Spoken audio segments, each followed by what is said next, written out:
Hello, everyone. Thank you so much, Jess and Mackenzie, for those housekeeping tips. My name is Cindy Davis. I am the Content Director for AV Technology, and I'm thrilled to be hosting this webinar, Defining New Workplace Collaboration. As Jess mentioned, this is an interactive panel, and we hope that means you too. So throughout the webcast, please submit your questions via the question section of your console, and we're going to take as many as we can throughout the entire hour. Next, I'd like to thank our sponsors, Barco, Ross Video, and Yamaha UC.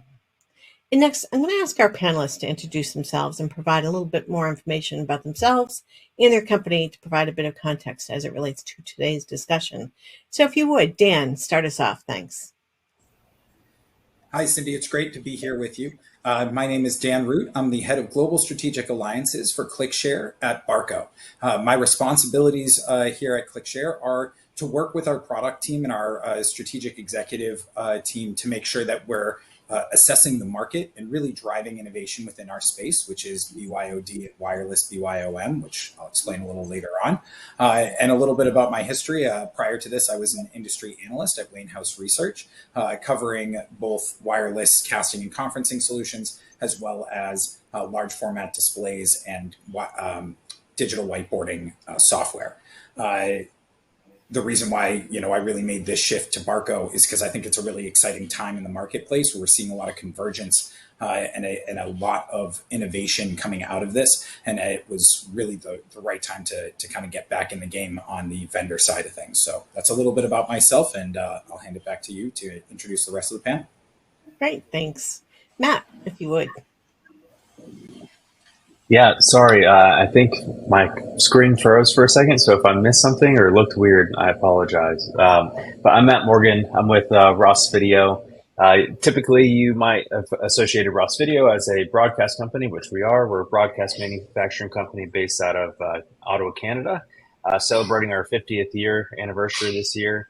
And my role is pretty fun and special because I get to work with corporations to leverage broadcast technology into their corporate communication settings and things like that. So I'm working with people all over in specifically North America now, and connecting the dots between AV and broadcast technology and how they can come together to have just really sharp communications across the board, whether that's live or in-person events or studios, things like that. So. But always really good to be back here with you, Cindy. Great. Thanks, Matt. Likewise. Daniel. My name's Daniel Clayman. I've been in the industry forever, 30 years. And I work for Yamaha Unified Communications as a systems engineer in the field. Previously to that, I was a design engineer in integration. But here at Yamaha Unified Communications, we've been developing some products that are just world-class and increase the quality and experience in video conferencing systems. That is what I've focused on my entire career, was conferencing. And so I've seen a lot of things change over the course of the year, years. But in Adesia, our kind of flagship audio solution, we have some exciting things coming. Certainly, if you're going to InfoComm, you should stop by and see us. The Adesia system itself it's a growing, or feature sets keep getting added to it. So we currently have some control feature sets in there that can control third-party products. And even though it's been automated, you still have the ability to do some customization there to make your room stand out or work like you want it to. So, wonderful. Thank you. We're going to come back on the InfoComm question in just a minute. But, so this is no longer a discussion about hybrid workforce and workplace. It is, but it isn't, honestly. Even if doesn't matter, are your employees back for 2 days a week, 3 days a week? And, in some cases, everybody's back full time. Doesn't matter. Meeting spaces of all sizes must be equipped to share and enable active collaboration with content. The ability to share and collaborate with remote participants should be a standard, and the quality has got to be better. We've gone through a lot in the past 4 years, and companies are still revamping spaces. So, really, today's discussion is about what happened in the last 3 years, 4 years. We're moving forward. So that's what we're really here to talk about today: is how to deliver that high quality experience. And it's incumbent on our industry, these folks, to provide solutions to engage the workforce. So I want to start off by asking each of our panelists to share some trends and insights based on conversations they're having today with their customers about what they're doing in their spaces, and how they're really evolving their spaces to create really great collaboration experience spaces. So, Dan, let's start off with you. And what are you hearing from your customers?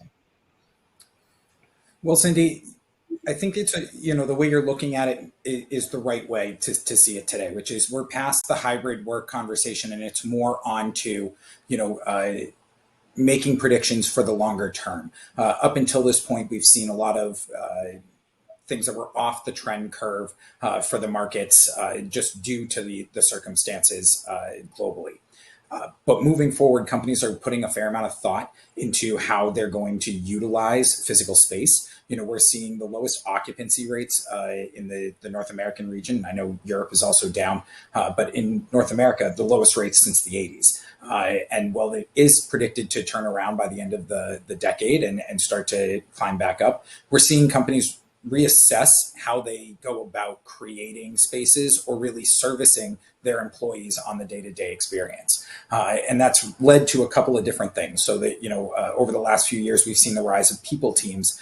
Instead of just an HR team and an IT team trying to service the needs of employees, we're now seeing that include facilities. And you have decision makers from all three of those areas of the business sitting together to decide what does an end-to-end employee experience look like, and how is it that we make decisions on the physical space, how we organize that space, what workflows need to be done within the teams to ensure that everything comes together. And we've seen iterations of this over the decades, but I think we're finally at kind of that turning point where there's enough connective tissue behind the scenes between all of these different systems and pieces to really start talking about the environment holistically. And so some of the things our customers have been leaning into over the last couple of years is I need to be able to have ultimate flexibility in my meeting spaces. And what that means is I need an experience that's consistent and can scale across all the different sized spaces that I have, so that my folks aren't having to learn a new proprietary interaction every time they walk into a different type of meeting room, or having a fair amount of trepidation or hesitation around using or leveraging the gear that I'm providing for my folks, because it's not predictable in the sense of how the AI is going to frame me, how is the room going to be seen.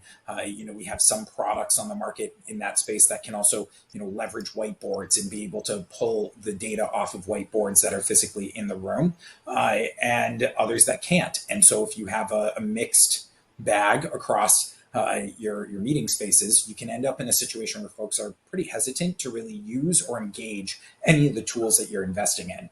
And then beyond that, we're also seeing really this rise of analytics and analysis coming out of some of the AI technology and the new algorithms that are becoming available, but also that connective tissue that I just referred to, which is allowing IT decision makers to share more insights with the rest of the folks making decisions around how you outfit your offices, and really being able to drive the best decisions for your organization around how to utilize space, how to deploy those rooms, what rooms should be potentially a native solution like a Microsoft Teams room or a Zoom room solution, and what spaces are more outfitted to be, very flexible and agnostic, something like a ClickShare solution.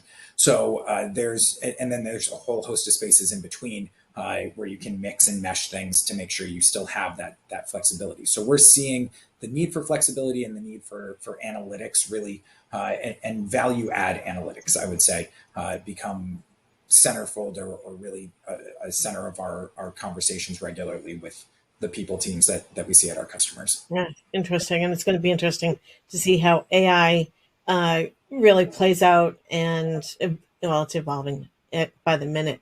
So, Matt, I know you're in New York, and you've been visiting with a lot of your corporate customers there. So, what are you hearing from them? Yeah, so to go off what was just said too, everything that he's saying is 100% right. And so when they are looking to the future, they are needing to have those analysis to show the cost benefit of equipment and solutions and how it gets them to the next level. But the things that we've really covered since I've been here in New York and beyond is people want the workplace experience. They want the engagement, regardless of if you're in person or if you are remote or hybrid. The engagement needs to stay up, regardless of where you're at and location wise. And they also need it to scale, that, like similar to what was mentioned. They need it to scale maybe to multiple offices, different floors, different countries even, and they need consistent experience across the board. So what we're seeing is a lot of people need all of those things with less staff and less funds for the most part. And so you have these engineers who maybe aren't even necessarily experts in the solution that they're being asked to provide. So they are looking for a really robust solution, which could be broadcast, collaboration, legacy AV, whatever the solution is. They're being charged with putting all of these systems together and then bring it out into the workforce so that when someone does come in, they can train them relatively quickly. They understand how to use the room, how to be in the environment. And like we've talked before on past panels, rather than the environment deciding how we use it, how we decide to use the environment. So it needs to be intuitive. It needs to just work. And they need to have that really solid backbone there, like I mentioned. And so that's where we see a lot of the benefits of if we can show how we can improve people's work-life experience and increase employee engagement, because turnover too right now is super high. And it's regardless of if it's just somebody going to one company to another, it's not always layoffs. It's just people going from one place to another because there's so many different opportunities. So how do you keep people engaged where they're currently at? And technology is driving a lot of those decisions. So you have a lot of CTOs, a lot of CEOs who are looking at technology to help keep their people and create this workplace environment and culture that really helps them engage with people, regardless of if you're in the office or if you're remote. So those are the top things that are driving the technology decision-making processes that I'm seeing. Great, thanks. Before we move on, Daniel, I'd like to ask the audience, what are some of the biggest challenges you're having today? Matt just mentioned price. So I would imagine that's going to be one that comes across. But from the audience, if you wouldn't mind putting into the question window, what are some of the biggest challenges that you're having when it comes to developing collaboration spaces? So, Daniel, what are you hearing from your customers? And then, you know what, let's go right into what's going to be new at InfoComm for for Yamaha. So by and large, what I'm seeing is that people got sophisticated during the pandemic. I think that just the fact that they had to operate their own devices and interface and get over all those hurdles has made everybody's expectations go up. And so what the companies or entities are really kind of interested in is real simplicity, but high quality. Some of the things that Dan was saying about the connective tissue, technology has gotten to the point where there are standards that really you can rely on, and if you don't have the right transport or connections, you're just kind of losing out in the marketplace. So standardization of all the rooms, so that when you walk into a room, it's the same as the last room that you were in, and that so that the tools are the same. And then the quality is paramount, especially with audio. It's important that your solution does what it says it's going to do. So I don't know. The rest of it is kind of figuring out how. I do a lot of work in the design. So I work from talking to IT people, because they've really just inherited the AV industry's duties. And it used to be that we didn't get along very well, I suppose, with AV and IT, but that's just not the case now. Automation is the way that Yamaha has approached that for programming. We're going to do some of that at Infocom, in that we have some control feature sets that we'll be showing. The easy control, where you've streamlined the equipment to take advantage of all of the processing power and the things that you're already doing, but making it easier to be a one solution, kind of an all-in-one solution, end to end. So at Infocom, that's mostly what we're doing, is displaying how you can utilize the equipment that you have, in the case of Yamaha's equipment, to control and expand the workflow in your spaces, really. Great. So this is a little unusual for anyone who's been on my panels before. I don't ask about, I really don't want to hear about product, I want to hear about solutions. But given that Infocom is like 2.5 weeks away, I thought it would really be great to take the opportunity to find out what to expect at Infocom. So, Matt, from what are we going to see at Ross Video's booth?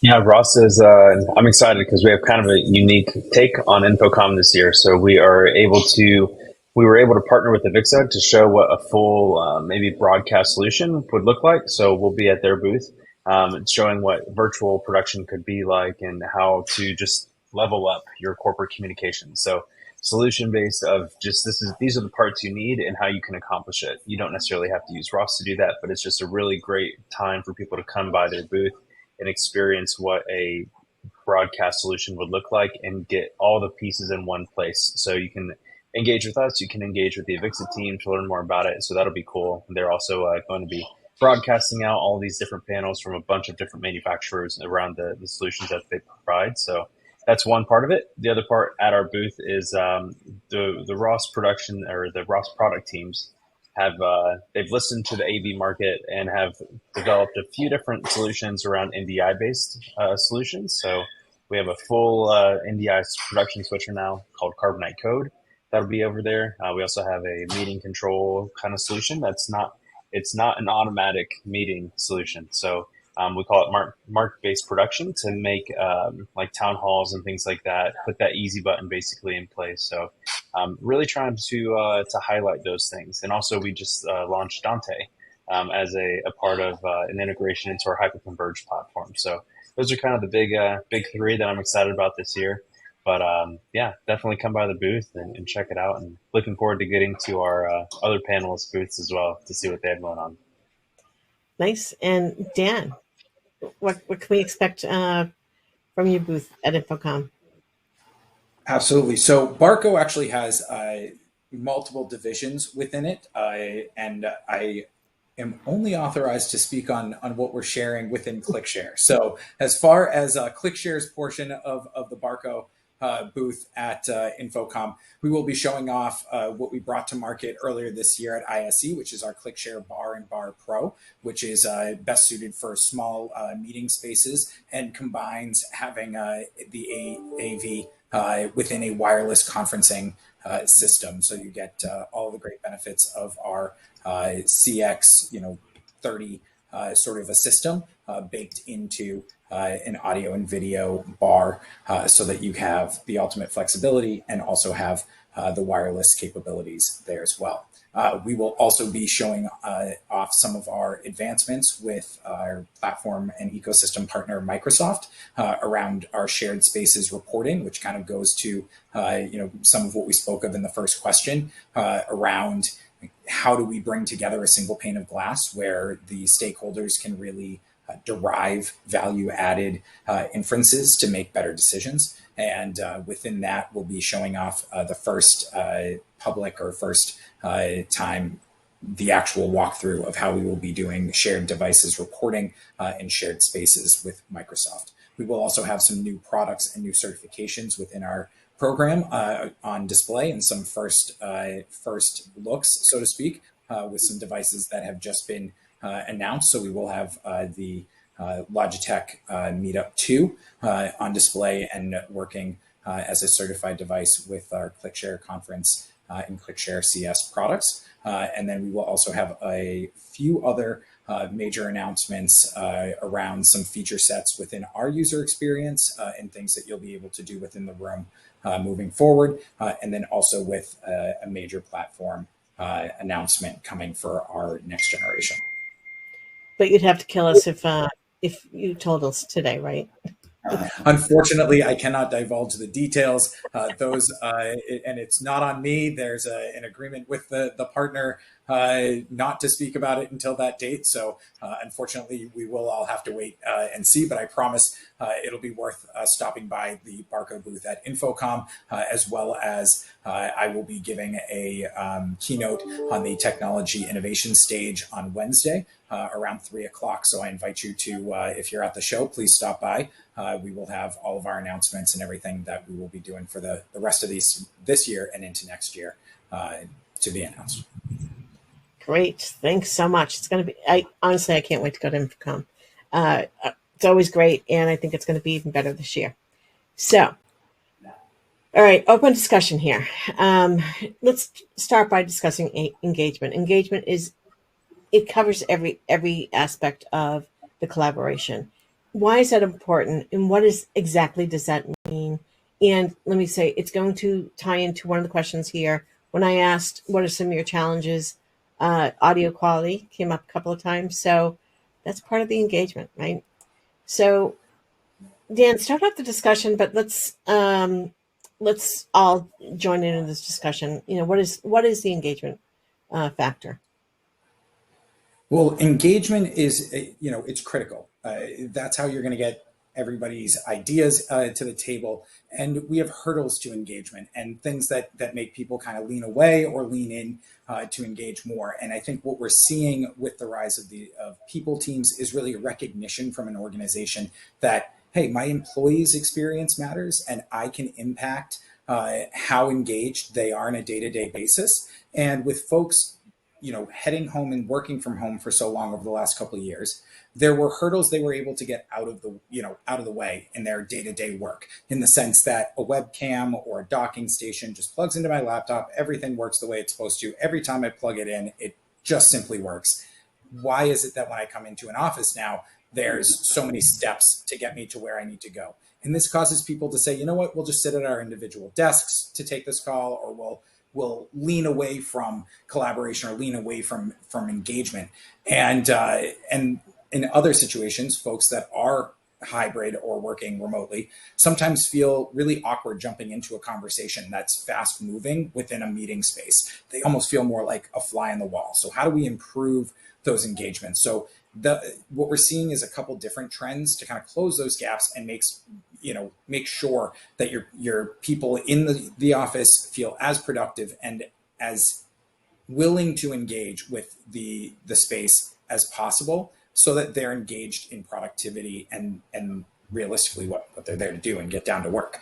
I think I'll open it up really to the other two here on anything else they would want to add there. But I really just think that at the end of the day, you're trying to remove those hurdles and make sure that we're working in a way that allows for everybody to feel comfortable walking in and making the most of the spaces you're providing as an organization. That's really where it's at. It starts at the design phase and making the system not overly complicated. So, doing custom rooms, every single one of them, to show off your kind of technical chops is gone.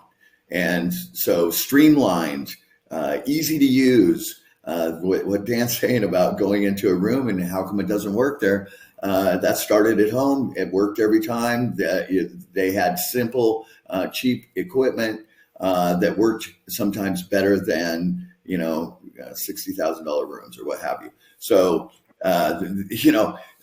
having the tools built into the platform and then having the devices be able to really be agnostic to other devices and accept the integration or a standard that we can work well and play well with others in the sandbox is the way forward, really.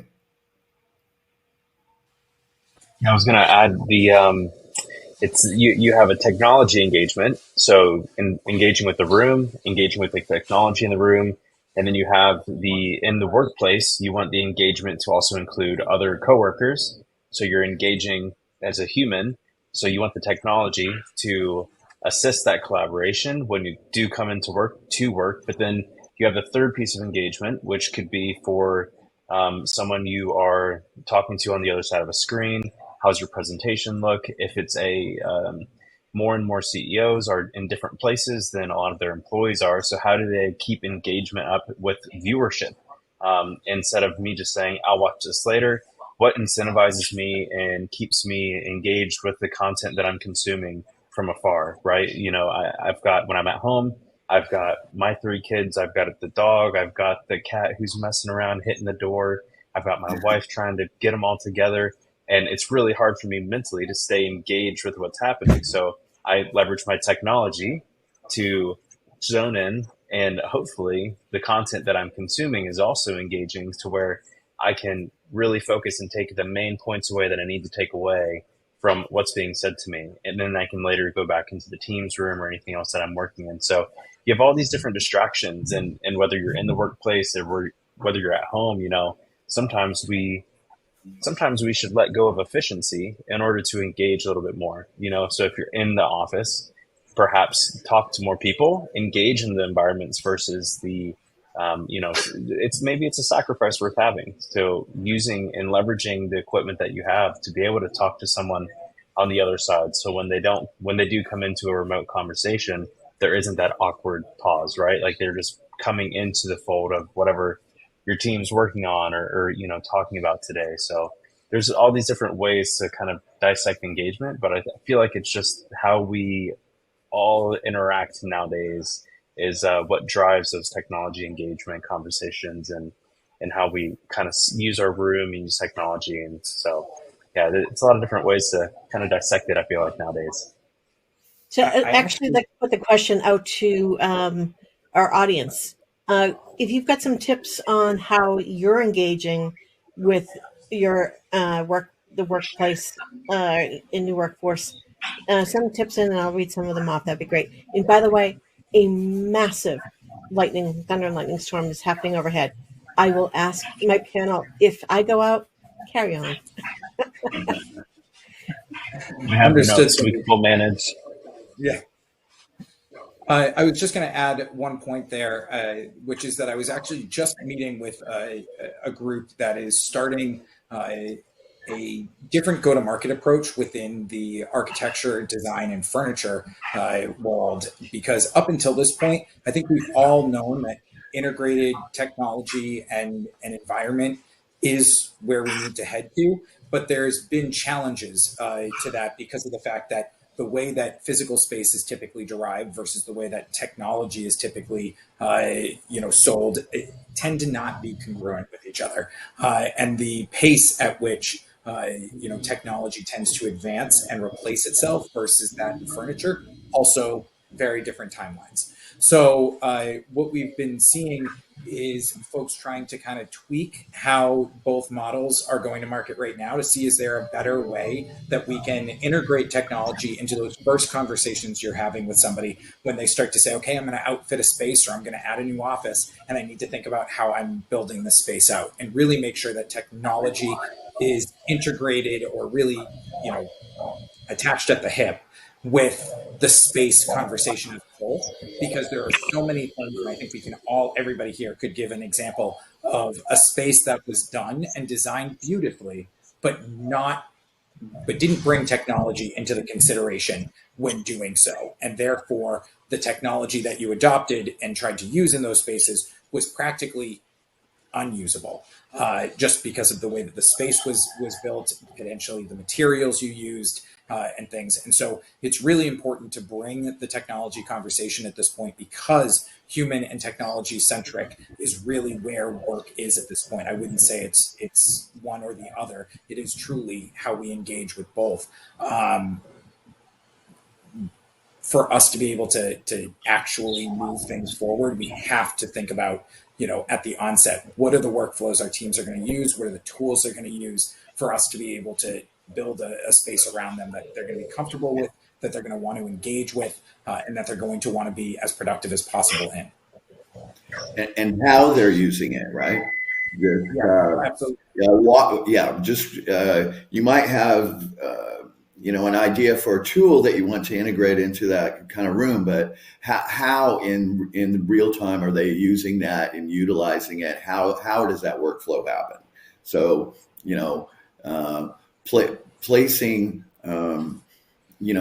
microphones in areas that end up not being where people sit can be a problem if you have static kind of devices that aren't dynamic in the way that they capture the room.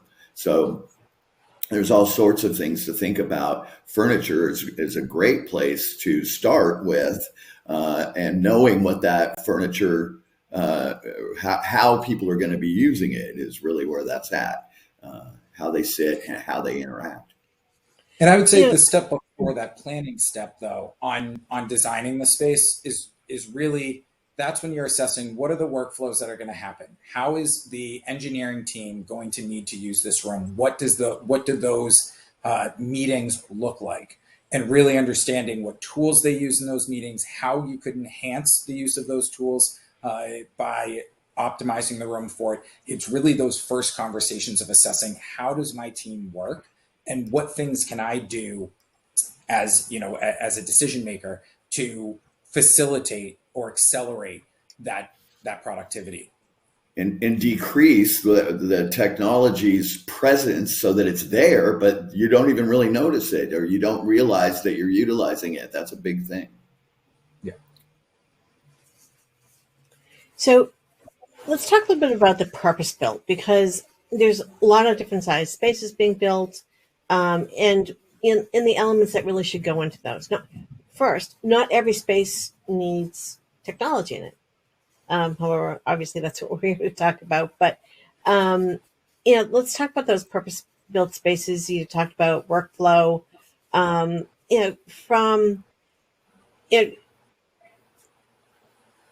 does every space need to have outfitted for? You're asking the wrong person, because I'm a gadget person. So yes, every room needs technology. But no, it doesn't. And the companies have kind of dialed back or, paused from outfitting so many rooms. And the analytics that come in have told them that.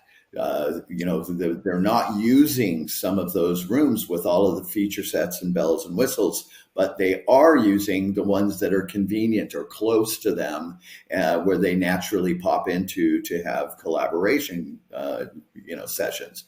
And so it's really, it used to be sort of like they'd have, maybe a conference floor where there was tons of conference rooms down on one floor or something like that. But it's been, they've gotten better. The users have gotten better at identifying what they need and what they want, and open spaces has been a big deal too. So that collaboration happens in ad hoc ways that they need technology in an open space that's close to where they're hot desking or however their workflow is happening. And you have to think about those kind of things too, because that's probably the hardest, is the impromptu areas that people are designing for that kind of hanging out and sharing ideas, and then they need to maybe engage somebody that's not in their office or something. And so I've done quite a few rooms like that with open spaces, and trying to assist them in what's more natural, because if they stop what they're doing and go down the hall or downstairs to a conference room, it kind of stops the thought flow as well. Dan, I know you've got this kind of reminds me of the bring your own meeting, and that's especially okay. Sorry, hate to say it, but especially pre-pandemic, everybody wants to just bring their own stuff, bring your own meeting. How do you facilitate that? Well, within ClickShare, we specialize within wireless presentation, casting, and conferencing. We've been in the market for 12 plus years at this point with the casting side of the business, which was, hey, I just want to share my laptop screen to a display in a room. And so that was more around just making that wireless to make it easier in the space and really giving you a very basic interaction. Plug in a button, press said button. Okay, we've shared, we're done. And that has worked really well for us. And we then expanded those capabilities to say, just actually before COVID, that if you need to do a hybrid meeting, you can leverage the microphone, camera, speakers, as well as the display, all off of your personal laptop. That allows you to bring what you know and use every day, your personal experiences, to the meeting room and be able to scale them to have a professional meeting and a meeting room experience without needing a native room system necessarily. And then more recently, we've seen that in native rooms, there are still some gaps that tend to be a friction point. So when you have a guest come into a space, how do they connect to share their slides? In a lot of situations, it's you either need to get put onto the network, brought into the call, have an invitation of some sort to be able to just simply share a slide into a meeting. And so in those situations, we've been able to facilitate those native room systems being able to accommodate through the wireless ClickShare protocol, the same exact experience. Plug in a button, press a button, it's now shared into the call. Or if you're hosting a meeting on a guest site, you can now lead a call on whatever platform you're hoping to do using the peripherals that are in the room. So we're seeing, to the point of breaking down those walls and breaking down the friction, really that ultimate flexibility is a all of the above strategy, and meeting your users where they are in the experience or what they're used to. So whether it's an app-based experience, something physical like pressing the button, giving folks multiple ways to get to the same outcome so that they can find what's easiest for them. And then also making sure that you bring consistency, because if you go into one space and you have a certain set of devices, or you go into one room that has potentially, say, an interactive display, a Teams room interactive display, or a WebEx Sparkboard, or the latest variation of what they're calling it, and I apologize for having a momentary lapse here, but a purpose-built device in that regard, you're pulling certain apps into that room. That may not be accessible to other spaces, which then limits how the teams can use those rooms as they need. And that could potentially cause a delay in productivity if you're trying to do something like update Jira and have a hybrid-based call around that. So we're really seeing in the purpose-driven area from ourselves and also our partners within the space, a need for us to really break down the walls, make sure that we can give one consistent experience. And of course, there's a lot of coordination between the vendors to be able to make it as simple as, if you press a button, you get all of the peripherals and are able to leverage them without question. So I would say, in conclusion, the other aspect of this on scale over towards where Matt tends to live is the fact that there are rooms that do need to be able to flex to have a very controlled environment for certain recording purposes. And at the same time, those spaces still need to flex to have a very easy set it and forget it mentality for the rest of the year. And I think that we're starting to really see that come to the market as well, which will help to smooth out some of the edges on these specific one-off or a couple of really immersive rooms that you've got spread across the globe into your overall strategy of meeting rooms and keeping that consistent experience. Perfect. Thank you. And that's a great transition to Matt, because I do want to hear more about, we're talking about these purpose-built spaces and leveling up and consistent experience, high quality. So, talk a little bit about what companies are doing, especially in the corporate space, as far as creating that really high impactful experience. Yeah, so I'd say there's two spaces that we're seeing a lot of growth in right now. So one being the CEO suite or the C-suite office area where they need to be able to go in and effectively communicate a message, whether it's to their employees, to their shareholders, to the news, to whoever they need to. So a lot of them are leveraging even virtual experiences, and that scares people sometimes. But it doesn't have to be scary. Just like on Zoom or anything else, you can change your background to be whatever you want it to be. They have a series of still images that look like a wallpaper. And so they're really specifically built rooms that can tap into Zoom, tap into Teams, tap into WebEx, anything that they need to do so that they can have these ad hoc calls. They could also have very planned calls and very, planned execution of how they deliver a message and what they're going to do. And what's great about that is they can go from an office room to a plain backdrop that's for the news within seconds, right? So it just depends on whatever they need. The other part that we see that is purpose-built, but purposely built to be multifunctional is the lobby spaces where you have the open space for people to come down and have lunch or watch a hockey game or the World Cup or whatever's on right now, where people naturally would want to talk about it if they're in the office. But this is going to be a place for employees, and a lot of architects are designing buildings around this collaboration and open area spaces where they can engage with what's happening, somewhere else outside the building. But then the same space could also be used for a TED Talk style conversation, and they can watch a presentation remotely, or they can watch something in person, and it can be captured and streamed elsewhere. So we have a bunch of these different spaces that are really cool and how they're coming together. So they're purpose built, but they're purposely built to be multifunctional and to have this experience of I can come in, and if I'm a team leader, I can hit the easy button, as we've said before, and you can run a quick presentation using a lot of technologies like Barco has, and ClickUp and ClickShare, and you can just do that. And you can go into the room and you can select what you want to do and have your presentation. And then you can wait for the next person to come through and then hit the I'm done button, and it's back to whatever the company signage is. It's all of these different things that are coming together of we have less space to use, so we want to maximize what we can do with it. And that's where I really see a ton of people leveraging those spaces and the technology to be purposeful, but to have more functionality. So, but yeah, I'm sure these guys have a lot of examples of that as well.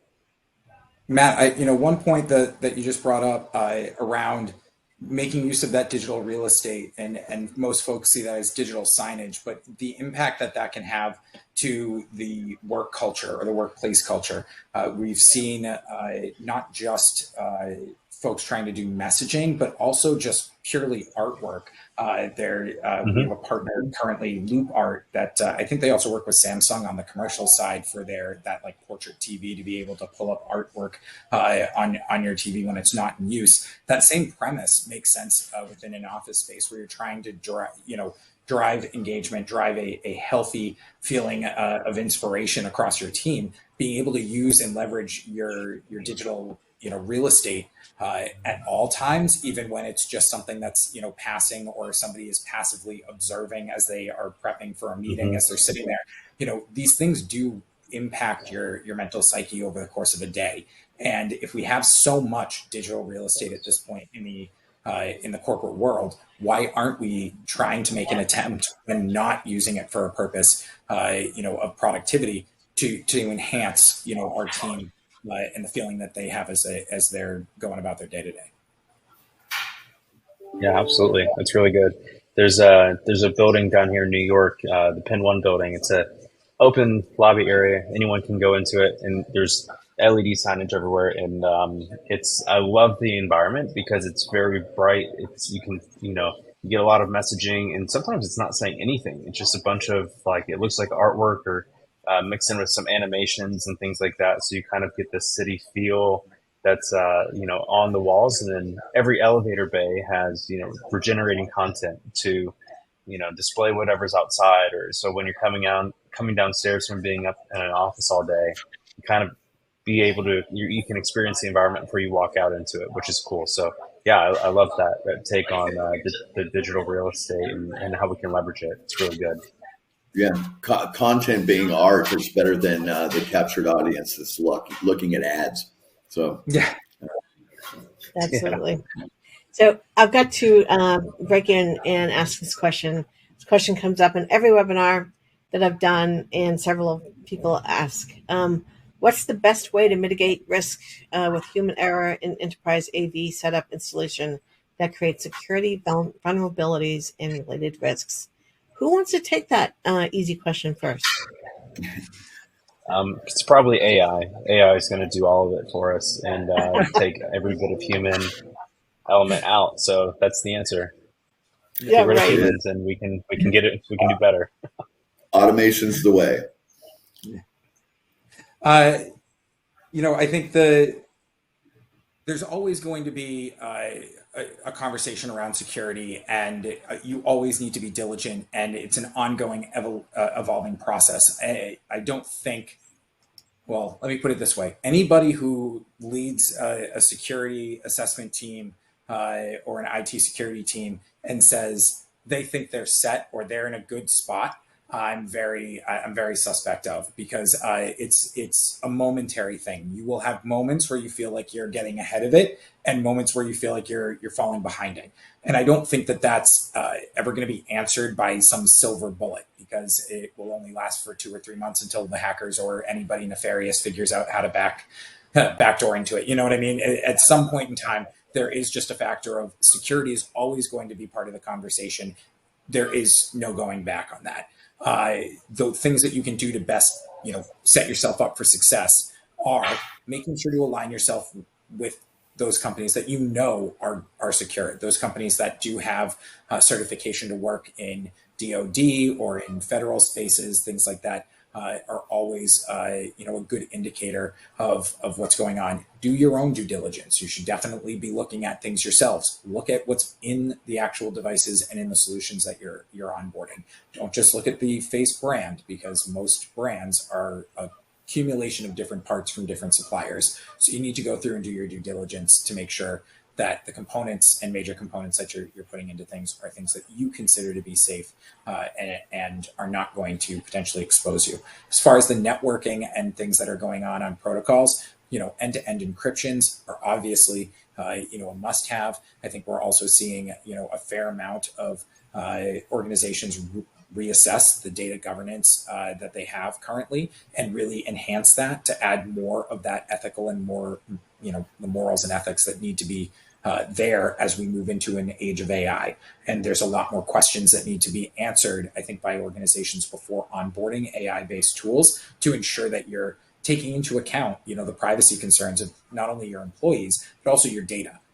And the fact that when you're connecting to different tools and different systems, you really need to understand who else can see that data, how else can the algorithm understand or use that data, and things along those lines. So I don't think there's an easy answer. I know I probably just answered a question with a whole bunch of more questions, but I think there is really kind of a methodology that you can approach it with to be able to find yourself more often than not ahead of the curve. And that's really, constantly, it is an ongoing process. You need to research, you need to test, you need to really do your due diligence on a regular basis. And with every new major product that you bring on board.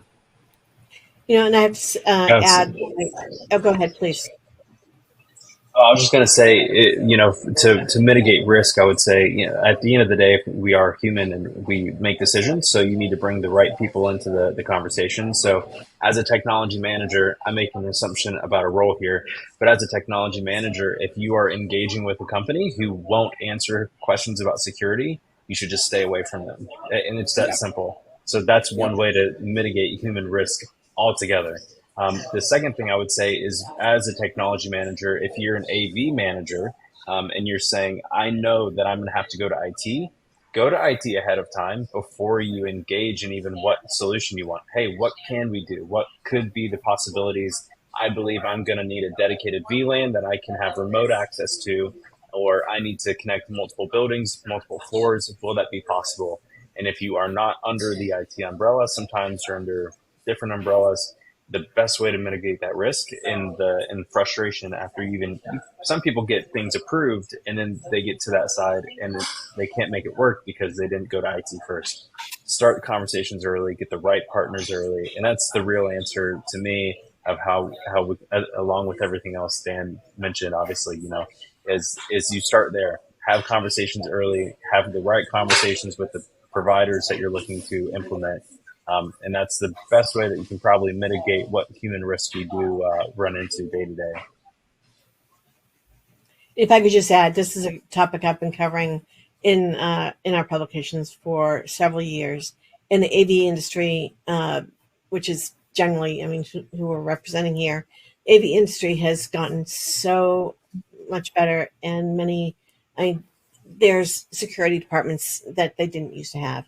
So don't be afraid of bringing AV onto your network and reach out to the individual manufacturers. Every manufacturer has their own security policies, so definitely reach out. Don't be afraid of that. Any strong vendor will not only have these things available, we will want to share them with you. We are very proud of the work that goes into making sure that we maintain those levels of security for our customers. And to Matt's point, anybody that is not giving you a straight answer, avoid. Yeah. Check around with other people that work in other organizations at your level. Is a good way. Once something kind of gets out in the community, if something's positive, it spreads like wildfire or something, but it's really important to have those network connections so that you can talk to others that have done that before, or in county and state environments, a lot of times, and even in higher ed, somebody will have a room and that they're utilizing some technology, and then somebody wants to do something that's just like that, but they don't go and talk to a room that's on campus or something that is who they should have talked to because they have the experience. So kind of becoming your own expert by doing your due diligence, just like Dan was saying. Absolutely. I do want to mention, I asked the audience, what do you do to increase engagement? And here's a great analog kind of digital thing. For outreach, we send out regular newsletters, one per month, plus start in midpoint of a semester from higher ed, updating folks on what's changed and strongly encouraging training sessions. I love this part. That newsletter is also designed to be unblockable and unfilterable. There you go. So, boy, force that engagement if you've got to. But that's important, though.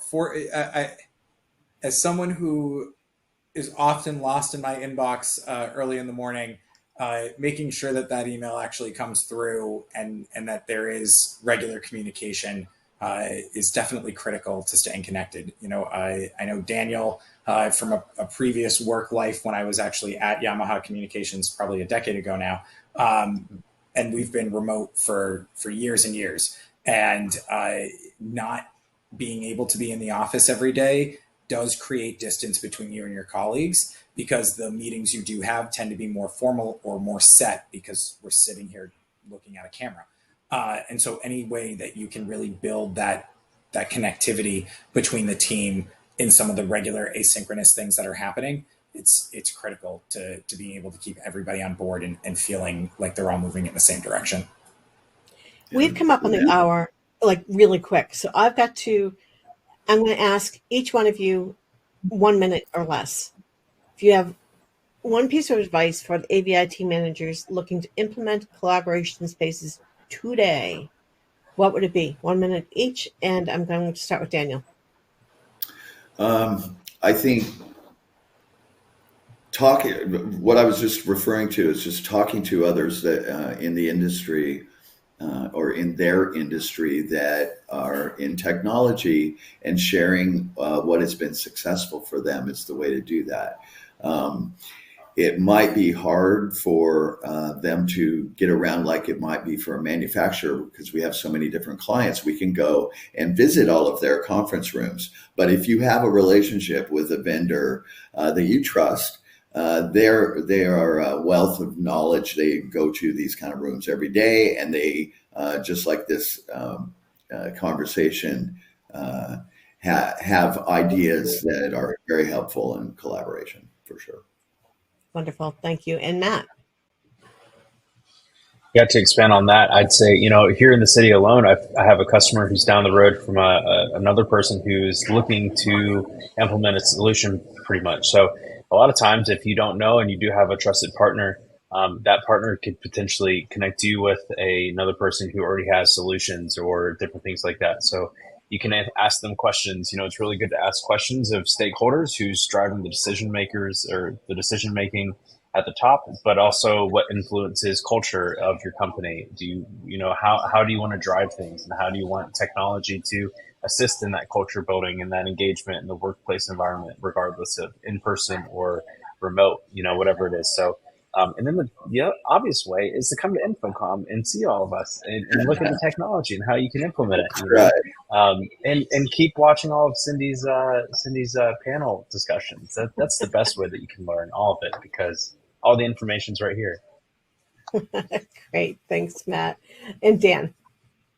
I would just say based off both previous answers, I would say that the best advice I could give is around the model that you choose to take. And so I think, ask around, talk to folks. If you're in AV or IT, getting that IT decision makers buy-in, and then also approaching facilities and HR and understanding the implications. What can and can't we do in these rooms as far as construction and facilities is concerned, and what tools and what workflows are necessary for the spaces that you're looking at, based off of what HR has and can connect you with each one of the teams, so that you can do some research there and then go through and do your due diligence and start whittling down what your final candidates are going to be, and what that workflow really looks like. At that point, you really need to do some proof of concepts and put them out for your people to get feedback on what style of room and working style do they really prefer. And then from there, you scale that out and really start